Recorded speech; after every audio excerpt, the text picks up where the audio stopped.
নমস্কার, আমি পাপড়ি শাস্ত্রী এবং আপনারা দেখছেন ভাগ্যজ্যোতি চ্যানেল। সামনেই বকরি হতে চলেছেন শনিদেব। আগামী 30শে জুন থেকে 14ই নভেম্বর পর্যন্ত শনিদেব আকাশের মধ্যে বকরি অবস্থায় থাকবেন প্রায় 137 দিন, এবং এই সময়টায় এই বকরি শনিদেব মেষ রাশির মানুষদের জীবনে ঠিক কি কি ফলাফল দিতে চলেছেন, বা মেষ রাশির জীবনের উন্নতি কি আবারও থেমে যাবে, বা মেষ রাশির জীবনের উন্নতি কি থমকে যেতে চলেছে, অবশ্যই পুরো বিস্তারিত আলোচনা করে নেব আপনাদের সঙ্গে। কিন্তু তার আগে যে কথাটি বারবার বলে থাকি, আপনারা যদি চ্যানেলের মধ্যে নতুন রয়েছেন তাহলে অবশ্যই চ্যানেলটিকে সাবস্ক্রাইব করে বেল আইকনটি প্রেস করে দেবেন। এছাড়াও এই ভিডিওটিকে ভালো লাগলে অবশ্যই লাইক, শেয়ার এবং কমেন্ট করতে একদম ভুলবেন না। যাই হোক, এই যে বকরি শনিদেব, এই বকরি শনিদেব মেষ রাশি সাপেক্ষে কি ফলাফল দিতে চলেছে অবশ্যই আলোচনা করে নেওয়ার চেষ্টা করব। প্রথমেই বলবো, আগামী 30শে জুন থেকে 14ই নভেম্বর পর্যন্ত শনি মহারাজ প্রায় 137 দিন বকরি থাকবেন আকাশের মধ্যে, এবং এই টাইমটা মেষ রাশির মানুষরা ঠিক কি রকম ভাবে প্রভাব পেতে চলেছেন শনিদেবের দ্বারা, সেটা কিন্তু পুরো পরপর আলোচনা করে নেওয়ার চেষ্টা করব। তো প্রথমেই বলবো যে মেষ রাশি সাপেক্ষে একাদশ ভাবের মধ্যে শনি মহারাজ অবস্থান করছেন, এবং আমরা জ্যোতিষশাস্ত্রের সূত্র অনুযায়ী যদি দেখি তাহলে মেষ রাশি সাপেক্ষে, এবং আমার এই যে প্রেডিকশন কিন্তু মেষ লগ্ন সাপেক্ষেও বেশ কিছুটা ম্যাচ করবে। তাই মেষ লগ্নের যারা মানুষরা রয়েছেন তারাও কিন্তু এই ভিডিওটি দেখতে পারেন নিশ্চিন্তে। যাই হোক, তো বিষয় হচ্ছে যে যখন কোনো বকরি গ্রহ যে ভাবের মধ্যে থাকে সেই ভাব কেন্দ্রিক ফল দেওয়ার চেষ্টা করে, অর্থাৎ সেই ভাবের যে চাহিদা সেই চাহিদাকে বৃদ্ধি করার চেষ্টা করে। তো অবশ্যই মেষ রাশি সাপেক্ষে একাদশ পতি হয়ে একাদশ ভাবের মধ্যেই বসে রয়েছেন শনিদেব, এবং সেখানেই কিন্তু তার বক্রগতি হচ্ছে, অর্থাৎ সেখানেই কিন্তু একাদশ ভাবের মধ্যেই কিন্তু তিনি বকরি হচ্ছেন। এবং সনাতন জ্যোতিষ অনুসারে আমরা আরো একটি সূত্র বারবার দেখি, যেটা হচ্ছে যে যখন কোনো গ্রহ বকরি হয় তখন সেই গ্রহটি কিন্তু তার পিছনের ঘরের ফলও দিয়ে থাকে, অর্থাৎ এক্ষেত্রে একাদশ ভাবের মধ্যে শনি মহারাজ বকরি হচ্ছেন, অর্থাৎ মেষ রাশি সাপেক্ষে দশম ভাবের বেশ কিছুটা ফলও কিন্তু এই শনিদেবের দ্বারা আপনারা পাবেন। এবং কি কি সেই ফল অবশ্যই আলোচনা করে নেওয়ার চেষ্টা করব। জ্যোতিষশাস্ত্র অনুসারে আমরা যদি সূত্র অনুযায়ী দেখি তাহলে আমরা আগেই বললাম যে বকরি গ্রহ যে ভাবের মধ্যে অবস্থান করবে সেই ভাবের ফলাফলকে বৃদ্ধি করবে, বা সেই ভাবের ফলাফলের যে সেই ভাব সম্পর্কীয় যে চাহিদা, অর্থাৎ সেই ভাব যে যে বিষয়কে ইন্ডিকেট করে সেই বিষয়ের চাহিদাকে বৃদ্ধি করে। এবং এখানে কিন্তু একাদশ ভাবের মধ্যে শনি মহারাজ বসে রয়েছেন এবং সেখানেই তিনি বকরি হচ্ছেন, অর্থাৎ একাদশ ভাব থেকে আমরা জানি যে একাদশ ভাব থেকে আমাদের ইনকাম বিচার করা হয়, আমাদের আয় বিচার করা হয়, আমাদের সার্বিক সফলতা বিচার করা হয়। সুতরাং বলা যেতে পারে যে মেষ রাশি সাপেক্ষে যারা মেষ রাশির মানুষরা রয়েছে তাদের মধ্যে এই সময়টায়, পার্টিকুলারলি এই সময়টায় কিন্তু একটা সফলতার চেষ্টা বা একটা সফলতার প্রচেষ্টা বা একটা সফলতার প্ল্যানিং কিন্তু মেষ রাশির মানুষরা সর্বদা করবেন, এবং কিভাবে কাজকর্ম করলে সফলতা অর্জন করা যায় সেই ধরনের চিন্তা ভাবনা কিন্তু এদের মনের মধ্যে সবসময় আসবে। এবং সেই সঙ্গে সঙ্গে সবসময় একটা চিন্তা ভাবনা থাকবে কি করে নিজের ইনকাম, নিজের আয়কে আরো বৃদ্ধি করা যায়, অর্থাৎ ইনকামের বিভিন্ন রকম সোর্সকে খোঁজার চেষ্টা করবেন এই সময় মেষ রাশির মানুষরা। অর্থাৎ বুঝতেই পারছেন একাদশ ভাবের যে সমস্ত চাহিদা সেই সমস্ত চাহিদাকে কিন্তু অনায়াসেই বৃদ্ধি করে দেবে এই শনি মহারাজ।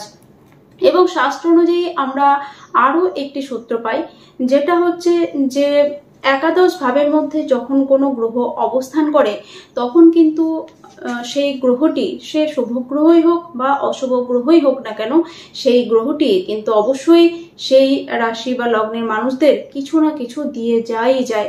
তো বুঝতেই পারছেন এক্ষেত্রে কিন্তু শনি মহারাজ একাদশপতি হয়ে একাদশ ভাবের মধ্যেই নিজের আরাম স্থানে বা প্রিয় স্থানেই অবস্থান করছেন।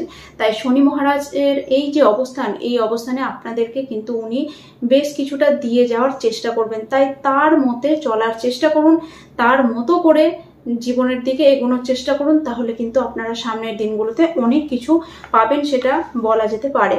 একাদশ ভাব থেকে যেহেতু আয় বিচার করা হয়, একাদশ ভাব থেকে যেহেতু সফলতা বিচার করা হয়, তাই অবশ্যই কিভাবে আয় করা যায়, কিভাবে সফলতা আমার জীবনে আসবে, এই সংক্রান্ত চিন্তা ভাবনা সবসময় কিন্তু আপনাদের মনের মধ্যে চলতেই থাকবে। বকরি শনির একটি দৃষ্টি কিন্তু অবশ্যই আপনাদের রাশি বা লগ্নের মধ্যে পড়ছে। তো সেক্ষেত্রে অবশ্যই আপনাদের মাথা কিন্তু বেশ কিছুটা মাঝে মাঝে গরম হয়ে যেতে পারে এবং সেই সঙ্গে সঙ্গে কিন্তু বেশ কিছুটা খিটখিটে মেজাজ আপনাদের হতে পারে। খিটখিটে একটা মাথা গরমের প্রবণতা এবং খিটখিটে মেজাজ যেটা বলা যায়, কথায় কথায় একটা খিটখিটে ভাব, এই ধরনের একটা সমস্যা কিন্তু এই সময়টাই আপনাদেরকে ভোগাতে পারে। এমনকি এই সময় কোনো ব্যথা বেদনা, পেন রিলেটেড কোনো প্রবলেম, আর্থারাইটিস জনিত যাদের আর্থারাইটিস আছে তাদের এই সময় কিন্তু বৃদ্ধি পেতে পারে। সেই সঙ্গে সঙ্গে নখ, চুল, দাঁতের কোনো সমস্যা কিন্তু এই সময় বেশ কিছু আপনাকে ভোগাতে পারে। যে কোনো ব্যথা সংক্রান্ত সমস্যা এই সময় কিন্তু আপনার বাড়তে পারে এবং সেই সঙ্গে সঙ্গে পড়ে গিয়ে কোনো চোট আঘাত কিন্তু এই সময় লাগতে পারে। তাই অবশ্যই রাস্তায় সাবধান এবং সতর্কতার সঙ্গে হাঁটাচলা করার চেষ্টা করবেন। এমনকি যারা গাড়ি চালান, গাড়ি চালানোর ক্ষেত্রেও কিন্তু অনেকটা সতর্ক হয়ে আপনাদের গাড়ি চালানো উচিত, যাতে গাড়ি থেকে পড়ে না যান বা অন্য কেউ এসে আপনাকে হয়তো ধাক্কা দিয়ে দিল, এরকম ধরনের ঘটনা থেকে আপনারা এড়িয়ে যেতে পারেন। সেই জায়গা থেকে কিন্তু অনেকটা সতর্কভাবে আপনাদেরকে চলতে হবে। এই সময় অবশ্যই পুরনো আটকে যাওয়া কোনো কাজ কিন্তু আপনার উদ্ধার হতে পারে। দীর্ঘদিন ধরে হয়তো চেষ্টা করছিলেন কোনো কাজ, কিছুতেই করে উঠতে পারছিলেন না বা সাকসেস পাচ্ছিলেন না, সেই ক্ষেত্রে কিন্তু অবশ্যই দীর্ঘদিনের অপূর্ণ কোনো কাজ কিন্তু এই সময় আপনার সফলতা লাভ করতে পারে। প্রেমের ক্ষেত্রে বলবো, প্রেমের ক্ষেত্রে অবশ্যই এই সময় কিন্তু একটা সফলতা আসতে চলেছে। যারা অনেক দিন ধরেই কোনো কাউকে পছন্দ করেন কিন্তু প্রেম প্রস্তাব দিতে পারছিলেন না, প্রেমের কথা বলতে পারছিলেন না, তারা অবশ্যই এই সময় কিন্তু নির্দ্বিধায় প্রেমের কথা আপনারা বলতে পারবেন। বা যদি প্রেমটি আপনার ক্ষেত্রে সঠিক হয় তাহলে কিন্তু সেক্ষেত্রে প্রেমটা আপনার সঙ্গে জুড়েও যাবে। এবং যারা প্রেমের সম্পর্কে অলরেডি রয়েছেন তাদের ক্ষেত্রে কিন্তু বেশ কিছু মতানৈক্য, বেশ কিছু মতের অমিল, বেশ কিছু ঝগড়া ঝামেলা, অশান্তি এই সমস্ত কিন্তু হতে পারে। তবে খুব বাড়াবাড়ি কিছু হবে না। যদি না জন্মছকের মধ্যে পঞ্চম ভাব খুব খারাপ থাকে তাহলে অতটা বাড়াবাড়ি হবে না। যদি পঞ্চম ভাবের মধ্যে জন্মছকের পঞ্চম ভাব খারাপ থাকে তাহলে সেক্ষেত্রে কিন্তু প্রেমটা বিচ্ছেদের দিকে চলে যেতে পারে। তবে আমি অতটা বলবো না, কারণ হয়তো আপনাদের অনেকেরই সেই জায়গাটা ভালো রয়েছে। তো সেই জায়গা থেকে যদি জন্মছকের পঞ্চম ভাব মোটামুটি ভালো হয়ে থাকে তাহলে টুকটাক ঝামেলা অশান্তি কিন্তু মাঝে মাঝেই লেগে থাকবে। প্রেমের ক্ষেত্রে একটা আনস্যাটিসফ্যাকশন ক্রিয়েট হতে পারে মনের মধ্যে, তবে তার বেশি কিছু নয়। আপনি কিন্তু সেটাকে সহজেই সামলে নিতে পারবেন, সেটা বলা যেতে পারে। তবে এই সময় কিন্তু আপনার জীবনে নতুন কোনো প্রেম আসছে সেটা ধরে নেওয়া যেতে পারে। এবং আপনি কিন্তু যেটা দীর্ঘদিন ধরে প্রেমের প্রস্তাব দিতে পারছিলেন না, এই সময় কিন্তু আপনার মনের মধ্যে অনেকটা সাহস বা অনেকটা দুঃসাহসিক একটা বিষয় আসবে বা সাহসিকতার সঙ্গে আপনি কিন্তু গিয়ে প্রেমের প্রস্তাব এই সময় দিতে পারবেন। এবং যদি প্রেমটি ঠিক থাকে, আগেও বললাম যে যদি প্রেমটি আপনার জন্য সঠিক হয় তাহলে কিন্তু সেই প্রেমের সঙ্গে আপনি অবশ্যই যুক্ত হয়ে যাবেন বা প্রেমটি আপনার জীবনে চলে আসবে, সেটা বলা যেতে পারে।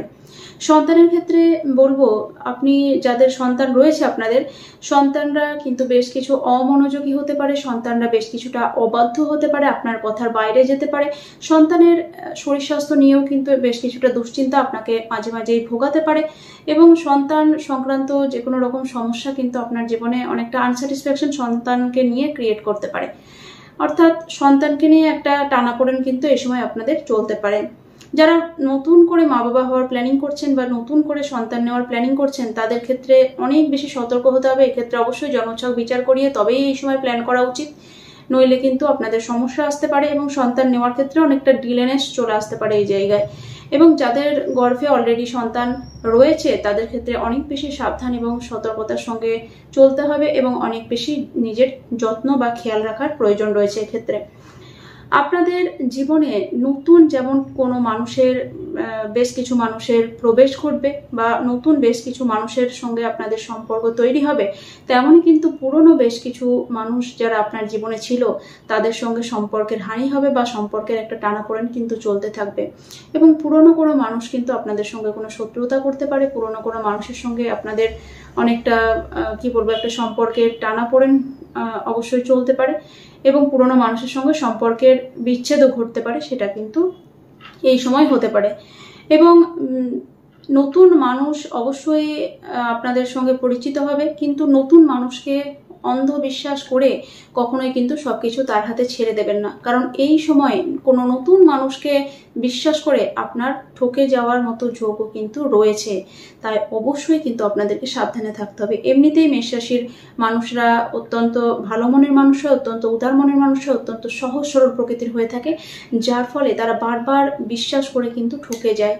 তো এক্ষেত্রেও অবশ্যই আপনাদেরকে সাবধানে থাকতে হবে। অন্য কেউ আপনার ভালো মানুষের সুযোগ নিয়ে এই সময় কিন্তু আপনাকে ঠকিয়ে দিতে পারে, তাই অবশ্যই সেই জায়গায় কিন্তু অনেকটা সতর্ক আপনাদের ক্ষেত্রে থাকতে হবে। এই সময় আপনাদের বিভিন্ন কারণে যারা মনে করছিলেন আউট অফ স্টেট যাবেন বা বিদেশে যাবেন, সেটা কর্মসূত্রেই হোক বা ভ্রমণের জন্য হোক বা শরীর সারানোর জন্য বা শরীরের ট্রিটমেন্টের জন্য হোক, যে কোনো কারণেই হোক না কেন, পড়াশোনার জন্যও হতে পারে।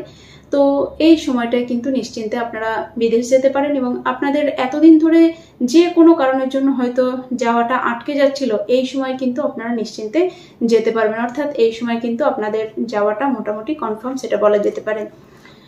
আয় বৃদ্ধি এই সময় হতে পারে, ইনকাম আপনার বেশ কিছুটা এই সময় বৃদ্ধি হওয়ার চান্সেস থাকছে, আর্থিক উন্নতি হওয়ার চান্সেস থাকছে এবং ফাটকা কিছু ইনকাম, ফাটকা কিছু পাওয়ার একটা আশা, এবং হঠাৎ করেই আপনার কোনো দুঃসম্পর্কের রিলেটিভের কোনো কিছু সম্পত্তি বা কোনো মারা যাওয়া কোনো রিলেটিভের কোনো সম্পত্তি এই সময় কিন্তু আপনি পেতে পারেন। তবে পাওয়ার ক্ষেত্রে বেশ কিছু বাধা, বেশ কিছু সমস্যা থাকবে, কিন্তু অবশ্যই এই সময় কিন্তু আপনি সেটা পেতে পারবেন বা পাওয়ার জন্য আপনিও কিন্তু অনেকটা উদ্গ্রীব হবেন। তো অবশ্যই সেই জায়গা কিন্তু আপনার ক্ষেত্রে থাকছে। নেক্সট যেটা বলবো যে পুরনো কোনো সম্পত্তি বিক্রি যদি এতদিন হচ্ছিল বা হচ্ছিল না, তাহলে এই সময় কিন্তু পুরনো কোনো সম্পত্তি বিক্রি হতে পারে আপনার, এবং সেই সঙ্গে সঙ্গে আপনি সেই সম্পত্তি থেকে বেশ কিছুটা লাভবান হতে চলেছেন, সেটা বলা যেতে পারে। এই সময় আপনাদের আধ্যাত্মিক মনোভাব বৃদ্ধি পাবে, আধ্যাত্মিক চেতনা বৃদ্ধি পাবে, ভগবানের প্রতি ভক্তি শ্রদ্ধা বৃদ্ধি পাবে, ভগবানের প্রতি পুজো পাঠ বৃদ্ধি পাবে, এবং যে কোনো কারণেই হোক না কেন আপনাদের ভগবানের প্রতি একটা ভক্তি শ্রদ্ধা কিন্তু অবশ্যই এই সময় বৃদ্ধি হতে চলেছে। তবে একটা জিনিস না বলেই পারছি না, এই সময়টাই কিন্তু আপনাদের অনেকটা মানসিক ডিপ্রেশন বৃদ্ধি হতে চলেছে, বা মানসিক ডিপ্রেশন অনেকটা বাড়বে, অনেকটা স্ট্রেস বাড়বে, এবং মনে হবে যেন অনেকটা টেনশন নিয়ে আপনি জীবনে চলাফেরা করছেন, বা অনেকটা টেনশন আপনাকে যেন ঘিরে রয়েছে। এই ধরনের কিন্তু একটা সমস্যা অবশ্যই এই সময় চলবে। কর্মের ক্ষেত্রে অবশ্যই বলবো, কারণ আমরা প্রথমেই সূত্র সম্পর্কে আলোচনা করেছিলাম যে ভাবের মধ্যে শনিদেব রয়েছেন, অর্থাৎ একটি বক্রী গ্রহ যে ভাবের মধ্যে রয়েছে তার পিছনের ভাবকে কিন্তু অবশ্যই প্রভাবিত করে। তাই এক্ষেত্রে একাদশ ভাবের মধ্যে যখন শনিদেব রয়েছেন, তখন দশম ভাবের কেউ কিন্তু শনিদেব প্রভাবিত করছেন, অর্থাৎ দশম ভাবের ফলাফলও কিন্তু আপনারা বেশ কিছুটা পাবেন। সেক্ষেত্রে বলা যেতে পারে যে কর্মের ক্ষেত্রে আপনাদের একটা ডেভেলপমেন্ট বা উন্নতি অবশ্যই আসবে, কিন্তু সেক্ষেত্রে আপনাদের কর্মের পরিবর্তন আপনারা যারা করবো বলে মনে করছিলেন, অবশ্যই কর্মের পরিবর্তন হয়ে যাবে, এমনকি স্ট্রিমও অনেকেরই চেঞ্জ হয়ে যেতে পারে। তবে কর্মের ক্ষেত্রে কিন্তু অনেকটা চাপ বৃদ্ধি পাবে, অনেকটা পরিশ্রম বৃদ্ধি পাবে, এবং অনেকটা কি বলবো, একটা ভীষণ রকম চাপ কিন্তু কর্মের ক্ষেত্রে থাকবে, সেটা বলা যেতে পারে।